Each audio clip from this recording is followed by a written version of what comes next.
Саламатсыздар балдар. Азыр мекен таануу сабагы. Биз сабакты баштаардан мурда мен силерге насаат катары жана маанайыңарды көтөрүп үчүн ыруктуруп коеюн. Salam dostlar, menin adım Akılay.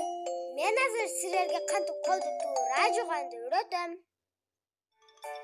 Алақанды самында, içinde, sırtında, mancalarda tıkaçу, kaldırбай birinde, barmaktardı samında, aylanta, aylanta, tırmaktardı unutma, bulsun taptaza. Bagdar koңарды tuğra juğla jana dostlarınlarga da kantip жүрдү aytıp bergile. Балдар, буларды эмне себептен уктук түшүндүк окшойт, Себеби азыркы коронавирус оорусуна карата биз буга чейин деле көп жолу айтып келгенбиз. Дайыма колуңарды таза жууп жүргүлө деп. Колдорубузду туура жана таза жууп атабызбы дайыма? Анда азаматсыңар. Анда биз бүгүнкү өтө турган темабызды баштайлы. Бүгүн биз сезүү органдары деген теманы өтөбүз.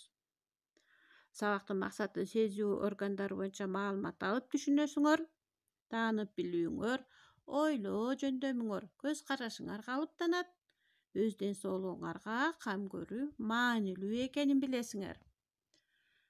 Анда балдар, мен силерге маалымат берейин. Адамдын мээси сезүү органдарынын жардамы менен курчап турган дүйнө жөнүндө маалымат алып билет.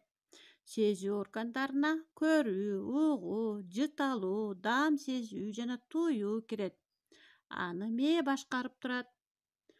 Төмөндө сүрөттү байкасаңар, мээнин кайсы бөлүгү эмнени билип, эмнени башкарат экенин көрсөтүлгөн экен. Сезүү органдарынын ар биринин өзүнүн органы бар. Көрүү органы бул көз. Көздүн жардамы менен адам жарыкты, түстөрдү, нерселердин өлчөмүн, формасын айырмалайт. Көрүү менен нерсенин кандай аралыкта турганын аныктайт. Көрүүнүн натыйжасында биз китеп окуйбуз, мультфильмдерди, кинолорду көрөбүз. Жаратылыштын кооздугуна, айлана чөйрөбүздүн кандай кымбат экенине суктанабыз. Кулак угуу органы. Организмдин үн толкундарын кабыл алуу жөндөмдүүлүгү угуу болуп эсептелет. Кулактын жардамы менен адам жаратылыштагы үндөрдү, музыканы, адамдардын сүйлөшкөнүн угат. Угуу органы бузулган учурда адам керең же дүлөй болуп калышы мүмкүн. Катуу чыккан үн жана ызы чуу кулакка зыяндуу таасир этет. Даам сезүү органы тил. Анын бетинде өзгөчө даам сезүүчү бүртүкчөлөр жайгашкан. Алар таттууну, ачууну, кычкылды жана туздууну сезип, аны мээге кабарлайт. Мисалы, тилдин түбү ачууну жакшы билсе, ал эми тилдин учу болсо таттууну жакшы сезет. Ал эми капталдары болсо кычкыл жана туздуу экенин айырмалайт экен даамдардын. Ошондой эле тил сүйлөө органы болуп да эсептелинет. Балдар, жыталуу органы бул мурун. Ар кандай жыттарды сезе билет. Жакшы жыт адамдарга кубаныч алып келет. Мисалы, биз кооз гүлдү көрсөк көзүбүз менен, ошол гүлдү биз жытын жыттагыбыз келет. Анын жыпар жыты адамдын көңүлүн көтөрөт эмеспи? Же болбосо даамдуу тамак адамды жакшы тамактанууга үгүттөйт экен. А бирок айрым жыттар коркунуч жөнүндө эскертет экен. Мисалы, алыстан түтүндүн жытын билесиң. Ошол аркылуу адамдын өмүрүн сактап калууга болот. Же болбосо кандайдыр бир өрт коркунучунун астын алууга болот. Дагы ошол сыяктуу эле бузулган тамак аштардын жытын билип, адам өзүнүн ден соолугун сактап кала алат экен. Ошондой эле мурун дем алуу органына да кирет эмеспи? Ал эми туюу органы бул тери балдар. Туюу бул бир нерсеге тийгенде сезүү жөндөмдүүлүгү болуп эсептелинет. Биз эмнеге тийсек, аны тери бизге кайра кабарлайт.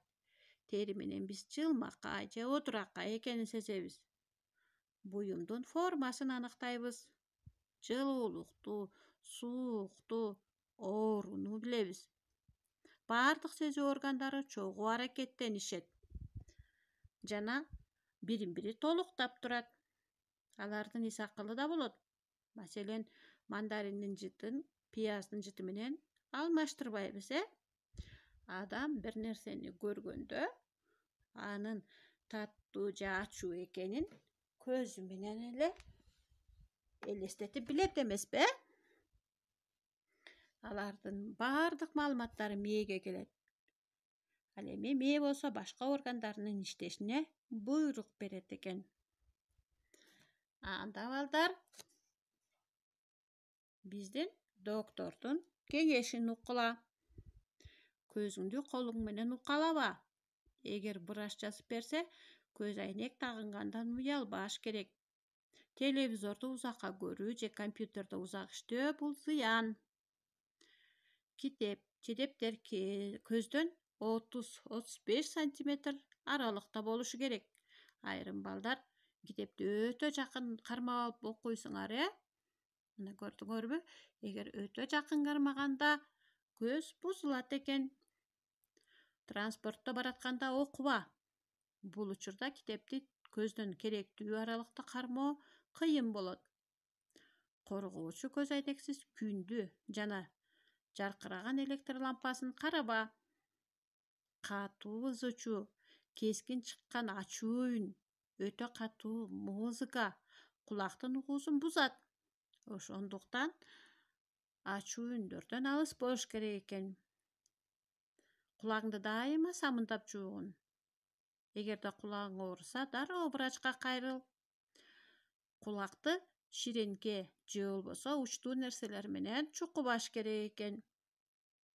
Мурдунан суу куюлуп тумоологондо адам жытты сезбей калат. Өзүңдү суук тийүүдөн корго. Эгерде мурдуңа бир нерсе кирип кетсе, дароо врачка кайрыл. Териңди дайыма таза карма. Жуунуп жүрүш керек. Жаракат албоого, бир жериңди күйгүзбөөгө, үшүккө алдырбоого аракеттен. Тамакты өтө ысык ичпе. Бул доктордун айткан кеңештери балдар. Муну дайыма эсибизге сактап, өзүбүзгө сак болуп, ден соолугубузга кам көрө билишибиз керек. Анда силерге суроо. Сезүү органдарына кайсылар кирет эле балдар? Алар эмне кызмат аткарат?